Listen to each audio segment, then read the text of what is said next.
Hello friend, एक बार फिर आप लोगों का स्वागत करती हूँ आज के इस वीडियो में। और यहाँ पर स्क्रीन पे आपको दिख रहा होगा दर्शन के बारे में आज का ये क्वेश्चन है, यानी दर्शन से रिलेटेड इंपॉर्टेंट क्वेश्चन है और उसका आंसर है। यानी बीएड के जो इम्पोर्टेंट क्वेश्चन और आंसर सीरीज हम लेके आ रहे हैं उससे रिलेटेड ही ये टॉपिक आपको आज देखने को मिलेगा।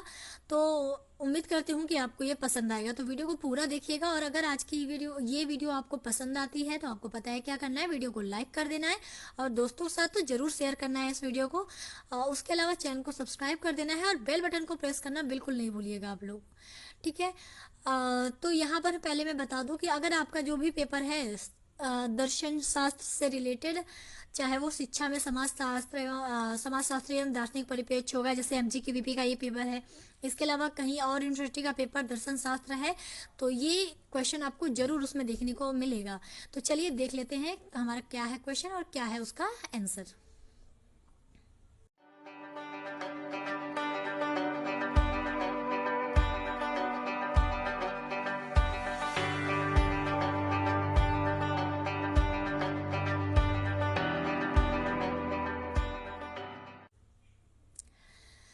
तो यहाँ पे जो क्वेश्चन है वो क्वेश्चन किस तरह से आपको पूछेगा कि दर्शन के प्रमुख उपांग या उपांग या विभाग के बारे में विस्तार पूर्वक बताओ। ठीक है। या फिर इसी क्वेश्चन को इस तरह घुमा के भी पूछ सकता है कि तत्व मीमांसा, ज्ञान मीमांसा, मूल्य मीमांसा की विस्तार पूर्वक व्याख्या करो। ठीक है, किसी तरह से भी पूछेगा, आपको किस तरह से आंसर लिखना है चलिए देख लेते हैं। ये दीर्घ उत्तरी क्वेश्चन है, तो अगर आपको शॉर्ट में भी क्वेश्चन पूछता है, यानी लघु उत्तरी और अति लघु उत्तरी, तब भी आपके लिए ये वीडियो काफी फायदेमंद रहेगी। तो उत्तर में हम लिखेंगे कि भारतीय चिंतकों ने दर्शन के प्रमुख 3 भागों में विभक्त किया, तत्व मीमांसा, ज्ञान मीमांसा, मूल्य मीमांसा। ठीक है। अब तत्व मीमांसा क्या है? तत्व मीमांसा को तत्व विद्या या तत्व विचार भी कहते हैं। दर्शन में इसका क्षेत्र बहुत व्यापक होता है तथा इसके अंतर्गत तत्व संबंधी प्रश्नों की मीमांसा या विवेचना किया जाता है। इसको अंग्रेजी में मेटाफिजिक्स कहा जाता है, जिसमें मेटा का अर्थ है बियॉन्ड यानी परे, और फिजिक्स का अर्थ है भौतिक जगत का विज्ञान। ठीक है, यानी हमको मेटा का भी अर्थ पता चल गया और हमें फिजिक्स का भी, क्योंकि इन्हीं मेटा और फिजिक्स से मिलकर ही मेटाफिजिक्स बना है और अंग्रेजी में हम तत्व मीमांसा को मेटाफिजिक्स ही कहते हैं। तो इस प्रकार जो मेटाफिजिक्स का अर्थ है वो हो गया भौतिक विज्ञान के परे या भौतिक विज्ञान के बाद का अध्ययन। आगे लिखेंगे भौतिक विज्ञान जहाँ समाप्त होता है वहाँ तत्व मीमांसा की शुरुआत होती है। अतः हम कह सकते हैं कि तत्व मीमांसा दर्शन की वह शाखा है जो किसी ज्ञान की शाखा की वास्तविकता का अध्ययन करती है। आगे इसी में लिखेंगे कि तत्व मीमांसा के भागों को इस प्रकार समझ सकते हैं। इसके प्रकार हैं एक तत्ववाद, द्वैतवाद और बहुतत्ववाद।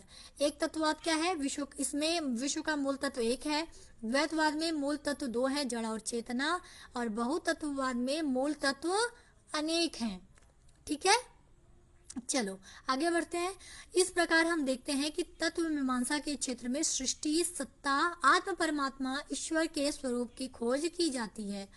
तत्व मीमांसा के अंतर्गत जिन विषयों का अध्ययन होता है वे हैं, पहला है आत्म संबंधी तत्व ज्ञान, दूसरा है ईश्वर संबंधी तत्व ज्ञान, तीसरा है सत्ता शास्त्र, चौथा है सृष्टि शास्त्र, पांचवा है सृष्टि उत्पत्ति का शास्त्र। अब हम एक एक करके सबको देखेंगे। तो आत्म संबंधी तत्व ज्ञान के अंतर्गत क्या है? इसमें जीव और आत्मा का सह अस्तित्व, स्वतंत्रता, परतंत्रता, शरीर से आत्मा का संबंध जैसी समस्याओं का अध्ययन किया जाता है।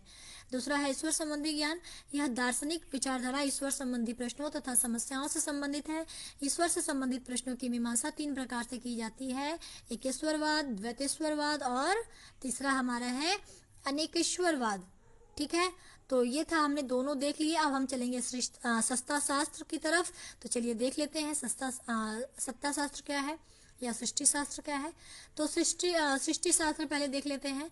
इसका संबंध विकासवाद से अधिक है, अतः विश्व की उत्पत्ति से संबंधित प्रश्न सृष्टि शास्त्र का अध्ययन क्षेत्र है। जैसे सृष्टि की रचना, जन्म और इससे संबंधित संभावनाओं का विवेचन करना, सृष्टि की उत्पत्ति कैसे हुई, रचना कैसे हुई आदि बातों की व्याख्या करना इस विभाग के विषय हैं। चौथा है सत्ता शास्त्र। तो इस विभाग के अंतर्गत ब्रह्मांड की स्वरूप, अक्षर और नश्वर तत्व से जुड़ी समस्याओं का अध्ययन किया जाता है। इसके अंतर्गत किसी द्रव्य को ही सत्य मानते हैं। प्रकृतिवाद के अंतर्गत द्रव्य को सत्य मानते हैं। प्रकृतिवाद तत्व मीमांसा का दर्शन है। पांचवा है सृष्टि उत्पत्ति शास्त्र। तो यह विभाग विशिष्ट रूप से ब्रह्मांड की उत्पत्ति का अध्ययन है। तो ये हमने देख लिया अपना पांचों जो भी इसके भाग थे, हमने पांचों भागों को आपके सामने रखा और सरल भाषा में इसको लिखने की कोशिश की है ताकि आपको समझ में आ जाए कि हर शास्त्र के क्या प्रमुख विशेषताएं हैं, उसमें होता क्या है। चलिए अब हम बात करेंगे उसके शैक्षिक निहितार्थ की, यानी तत्व मीमांसा एवं शिक्षा या फिर तत्व मीमांसा का शैक्षिक निहितार्थ। अगर आपसे क्वेश्चन पूछता है कि तत्व मीमांसा का शैक्षिक निहितार्थ क्या है तो भी आप यह लिखेंगे, और तत्व मीमांसा एवं शिक्षा के बारे में बताइए तब भी आप यही लिखेंगे। तो इसमें क्या लिखेंगे कि तत्व मीमांसा मनुष्य की उत्पत्ति के संबंध में चिंतन व्यक्त करता है और मनुष्य के सृष्टि से संबंध पर भी ध्यान देता है। तत्व मीमांसा ने धर्मों को व्यापक रूप प्रदान किया है और धर्म के माध्यम से ही साहित्य की नींव मजबूत की है। ईश्वर के संबंध में धारणाओं का स्पष्टीकरण भी तत्व मीमांसा द्वारा होता है। तत्व मीमांसा के से शिक्षा को लक्ष्य या आदर्श निश्चित करने में दिशा मिलती है। मनुष्य को क्या बनाना चाहते हैं यह सृष्टि में उसके स्थान तथा प्रकृति पर निर्भर करता है। तत्व मीमांसा ने संगीत, मूर्ति चित्र, वास्तु आदि कलाओं को सृजन का आधार प्रदान किया है। तत्व मीमांसा में नैतिक और धार्मिक शिक्षा ईश्वर के अस्तित्व पर आधारित है। नैतिक शिक्षा का संबंध धार्मिक शिक्षा से अधिक है। ठीक है, तो ये आपने इतना टॉपिक हमारा देख लिया और एक मतलब इसमें क्या है कि आपको बताना है कि तत्व मीमांसा और शिक्षा किस तरह से आपस में जुड़े हुए हैं और क्या क्या चीज़ें इसके अंतर्गत हम, यानी तत्व मीमांसा के शैक्षिक निहितार्थ क्या क्या हैं, ये सारी चीज़ें आपको हम एक एक पॉइंट में आपको समझाने की कोशिश कर रहे हैं।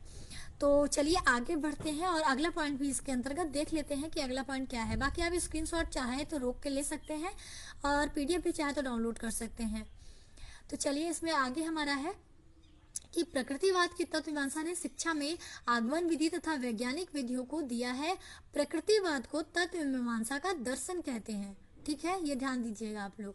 प्रकृतिवाद की तत्व मीमांसा में प्रकृति को जगत का आधार तथा मनुष्य को प्रकृति का अंग माना गया है। अगला पॉइंट इसमें हम लिखेंगे कि इस प्रकार तत्व मीमांसा द्वारा शिक्षा के निम्नलिखित घटक प्रभावित होते हैं।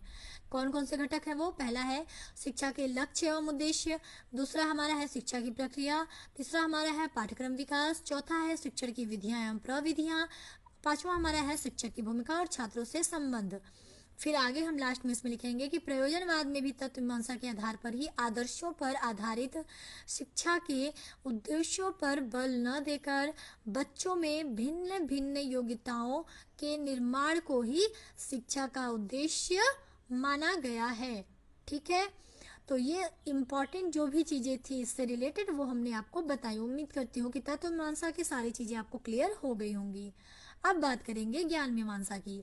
तो ज्ञान मीमांसा में हम लिखेंगे कि ज्ञान मीमांसा ज्ञान संबंधी समस्याओं की दार्शनिक विवेचना है। दर्शन की इस शाखा को अंग्रेजी में एपिस्टेमोलॉजी कहते हैं। यह दो शब्दों से मिलकर बना है, एपिस्टेमो और लोगोस। तो यहाँ पर एपिस्टेमो का अर्थ है ज्ञान तथा लोगोस का अर्थ है सिद्धांत या मीमांसा, अतः शाब्दिक अर्थ है ज्ञान का सिद्धांत या ज्ञान की मीमांसा।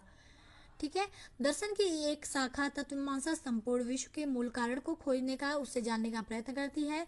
दार्शनिकों को उस दशाओं, समस्याओं और सीमाओं को भी समझना होगा जो उसके इस ज्ञान या बोध में सहायक हैं। कुछ दार्शनिकों के अनुसार ज्ञान का स्वरूप बौद्धिक है। मानव ज्ञान का स्रोत बुद्धि है, अर्थात बुद्धि के द्वारा ही ज्ञान प्राप्त होता है। बुद्धि ही हमारे ज्ञान का या हमारी बुद्धि ही हमारे ज्ञान की सीमा है। ठीक है, चलो तो यहाँ तक आपने देख लिया। उम्मीद करती हूँ कि आपको अभी यहाँ तक सारी जो चीज़ें हैं वो अच्छे से समझ में आ गई होंगी। बाकी आपको जैसे मैंने कहा कि आप चाहें तो इसका PDF भी रख सकते हैं, चाहे तो आप स्क्रीनशॉट भी लेके या इसको सेव कर सकते हैं। अब हम आगे बढ़ते हैं इसमें कि अतः हम कह सकते हैं ज्ञान मीमांसा दर्शन की वह शाखा है जिसमें ज्ञान से संबंधित विभिन्न प्रश्नों की मीमांसा की जाती है। ज्ञान मीमांसा से संबंधित प्रश्न इस प्रकार हैं। ज्ञान का ज्ञेय से क्या संबंध है? ज्ञान की सीमाएं तथा स्रोत क्या है? ज्ञान क्या है? क्या ज्ञाता को ज्ञान प्राप्त हो जाता है? क्या ज्ञान के अभाव में वस्तु का अस्तित्व संभव है? ज्ञान विज्ञान से किस प्रकार संबंधित है? ज्ञान की प्रक्रिया है। सत्य और असत्य ज्ञान क्या होता है? क्या असत्य ज्ञान भी होता है? यदि ज्ञान वस्तु का होता है तो वस्तु क्या है? ज्ञान की प्रक्रिया में किस प्रकार की भूलें संभव है? तो ये सारे जो प्रश्न है वो ज्ञान मीमांसा के से संबंधित होते हैं। तो आपको चाहे तो आप इसको कुछ अगर आपको शॉर्ट क्वेश्चन में पूछता है तो आप चाहते हैं इसमें से कुछ आप लिख लीजिए, बाकी लॉन्ग अगर पूछता है तो आप पूरा लिखिएगा, ठीक है। तो ऐसे कई प्रश्न जो है वो ज्ञान मीमांसा संबंधित है, ऐसा नहीं कि और भी प्रश्न नहीं है, और भी कई सारे प्रश्न हैं। तो ये था हमारा ज्ञान मीमांसा की क्या होता है उससे रिलेटेड। अब हम बात करेंगे इसके शैक्षिक निहितार्थ की। तो ज्ञान मीमांसा एवं शिक्षा या फिर ज्ञान मीमांसा का शैक्षिक निहितार्थ, तो इसके अंतर्गत हम लिखेंगे शिक्षा का सीधा संबंध ज्ञान मीमांसा से होता है, क्योंकि शिक्षा द्वारा बालकों को ज्ञान दिया जाता है। आदर्शवाद को ज्ञान मीमांसा दर्शन कहते हैं। इसकी ज्ञान मीमांसा ने शिक्षा के सभी पक्षों को प्रभावित किया है। अब ज्ञान मीमांसा शिक्षा के निम्न स्रोतों में अपना योगदान डालती है। कौन कौन से, यानी कौन कौन से घटक, ये जो स्रोत है वही इसके घटक हैं। कौन कौन से हैं? पहला शिक्षा के लक्ष्य तथा उद्देश्य, शिक्षा की प्रक्रिया, पाठ्यक्रम, शिक्षण विधियां एवं प्रविधियां, शिक्षक की भूमिका, यानी इन सब स्रोतों पे जो ज्ञान मीमांसा है वो अपना प्रभाव डालती है, यानी इन सब पर ज्ञान मीमांसा का प्रभाव पड़ता है। तो चलिए अब आगे बढ़ते हैं और आगे भी देख लेते हैं हमारा। तो आगे इसी में लिखेंगे शिक्षा के लक्ष्य तथा उद्देश्यों पर दृष्टि डालने पर हम पाते हैं कि आदर्शवाद की ज्ञान मीमांसा में ज्ञान का आधार विवेक, आत्मा, बुद्धि को माना गया है, अतः तथा आत्मा परमात्मा के स्वरूप को जानने को ही सच्चा ज्ञान कहा गया है। तो ये तो हो गया आदर्शवाद की ज्ञान मीमांसा में क्या है। अब प्रकृतिवाद की ज्ञान मीमांसा में क्या है? तो प्रकृतिवाद की ज्ञान मीमांसा में प्रकृति के ज्ञान को वास्तविक ज्ञान व इंद्रियों को इस ज्ञान की प्राप्ति का साधन माना गया है। और प्रयोजनवाद की ज्ञान मीमांसा के अनुसार अनुभवों की पुनर्रचना ही ज्ञान है तथा ज्ञान साध्य न होकर साधन है, जिससे व्यक्ति का जीवन सुखमय बनता है। और वह ज्ञान का आधार समस्त ज्ञानेन्द्रियां व कर्मेंद्रियां हैं। फिर अगला पॉइंट है पाठ्यक्रम का निर्धारण भी ज्ञान मीमांसा के आधार पर किया जाता है। और आदर्शवाद की ज्ञान मीमांसा के अनुसार प्रश्न उत्तर, संवाद, आगमन निगमन, तर्क व निर्देशन विधियों के साथ खेलकूद व इंद्रिय प्रशिक्षण विधि पर भी जोर दिया गया है। तथा प्रकृतिवाद की ज्ञान मीमांसा के अनुसार करके सीखना, खेल द्वारा सीखना व स्वानुभव आधारित विधियों, जैसे कि इसके अंतर्गत आती हैं आपकी मॉन्टेसरी, डॉल्टन, ह्यूरिस्टिक, निरीक्षण व प्रत्यक्ष विधियों का निर्देश दिया गया है। ठीक है, चलिए आगे बढ़ते हैं। तो फिर इसी में हम लास्ट पॉइंट भी लिखेंगे कि शिक्षा की भूमिका भी ज्ञान मीमांसा की दृष्टि से एक दार्शनिक के रूप में मानी जाती है। ठीक है, ज्ञान मीमांसा की दृष्टि से जो शिक्षा की भूमिका वो कैसी मानी जाती है? दार्शनिक के रूप में मानी जाती है। तो ये था कंप्लीट हमारा ज्ञान मीमांसा। अब हम चलेंगे मूल्य मीमांसा की तरफ। तो मूल्य मीमांसा में हम लिखेंगे कि मूल्य संबंधी तात्विक व एवं सामान्य प्रश्नों पर विचार मूल्य मीमांसा कहलाता है। दर्शन परम सत्ता या परम तत्व को जानने का एक प्रयास है। इस परम तत्व के अस्तित्व संबंधी प्रश्नों पर विचार या अस्तित्व पक्ष तत्व मीमांसा है। ज्ञान संबंधी प्रश्नों पर विचार या ज्ञान पक्ष ज्ञान मीमांसा है। इसी प्रकार परम सत्ता के मूल्य संबंधी प्रश्नों पर विचार या मूल्य पक्ष जो है वो क्या कहलाते हैं? मूल्य मीमांसा है। तो हम इसी यही लिखेंगे कि जो इस परम सत्ता के मूल्य संबंधी प्रश्नों पर विचार या मूल्य पक्ष मूल्य मीमांसा है। तो ये हमने जान लिया कि मूल्य मीमांसा क्या है। आपने इसमें काफ़ी सारी चीज़ें देखी होंगी। तो कि किसको हम क्या कहते हैं, तत्व मीमांसा में क्या होता है, ज्ञान मीमांसा में क्या होता है, मूल्य मीमांसा में क्या होता है। ठीक है, अब आगे हम लिखेंगे मूल्य मीमांसा के अंतर्गत कि मूल्य क्या है, मूल्यों का स्वरूप क्या है, मूल्यों का मानदंड क्या है, यदि परम मूल्य कोई है तो उसका स्वरूप क्या है इत्यादि। यही मूल्य मीमांसा के प्रमुख प्रश्न है। अब मूल्य मीमांसा का विषय मुख्य मूल्य विशेष न होकर मूल्य सामान्य होता है, जिसे अंग्रेजी में वैल्यू एज सच कहा जाता है। मूल्य मीमांसा को अंग्रेजी में एक्सियोलॉजी कहते हैं, जिसमें एक्सियो का तात्पर्य है समान मूल्य का। मूल्य मीमांसा पाश्चात्य दर्शन का विषय है, जिसके अंतर्गत 3 विषय आते हैं। आचार मीमांसा, जैसे नैतिक शास्त्र कहते हैं, दूसरा है हमारा तर्क शास्त्र और तीसरा है हमारा सौंदर्य शास्त्र। अगर आपको नैतिक शास्त्र दे दे तभी आप कंफ्यूज मत होइएगा, आचार मीमांसा दे दे तभी, क्योंकि दोनों जो चीजें हैं वो एक ही हैं, अलग अलग नहीं है। चाहे आचार मीमांसा आप लिख लीजिए, चाहे उसको आप नैतिक शास्त्र लिख लीजिए। ये क्या है? उसके 3 विषय हैं हमारे मूल्य मीमांसा के। अब हम तीनों के बारे में देखेंगे एक एक करके। आचार मीमांसा यानी नैतिक शास्त्र, तो इसमें क्या होता है? इस क्षेत्र में मानव जीवन के अस्तित्व, उद्देश्य और इन उद्देश्यों को प्राप्त करने के साधनों, मूल्यों, मान्यताओं और आदर्शों की खोज एवं व्याख्या तथा मनुष्य के लिए करने योग्य तथा न करने योग्य कर्मों की खोज एवं उसकी विवेचना आती है।